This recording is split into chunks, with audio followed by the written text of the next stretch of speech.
அவர் பாவம் என்ன செய்வார்? அவர் வேலையை அவர் பர்ஃபெக்டாக இருக்காரு. மாற வேண்டியது மக்கள்னு. அவங்கள குறை சொல்லி என்ன ஆக போகுது சொல்லுங்கள்?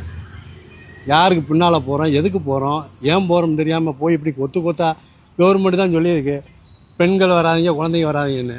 அதை ஏன் அவர் விஜயே சொல்லியிருக்காரு வராதிங்கன்னு கேட்குறாங்களா? அப்போ சொன்னதை கேட்கலன்னா யார் தப்பு? போலீஸ் எவ்வளோ சொன்னதை கேட்டால் தானே பண்ண முடியும். நீங்கள் ஆரம்பத்தில் வீடியோ பார்த்தீங்களா? ரோடு இங்கே இருப்பான், மக்கள் ரோடு பூரா காலியாக இருக்கும்.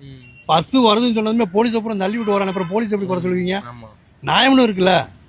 போலீஸ் மனுஷன் தானே. போலீஸ்னா சத்தியமான ஒசுனதுமே பூரா பேரும் ஓடிடுவானா? அது கிடையாது.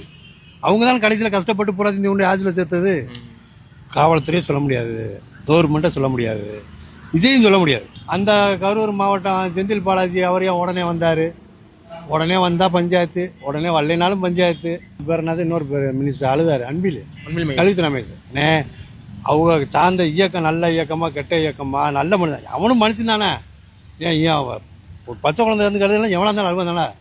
இப்போ நம்ம இந்த செல்லில் பார்த்து அழுகிறோம்ல, அதெல்லாம் தவறுன்னு சொல்ல முடியாது. துக்கத்தில் நல்ல கெட்டவன் அழுகக்கூடாதா? நல்லவன் மட்டும் தான் அழுவானா? அதெல்லாம் தவறு. அப்படிலாம் விமர்சனம் பண்ணக்கூடாது.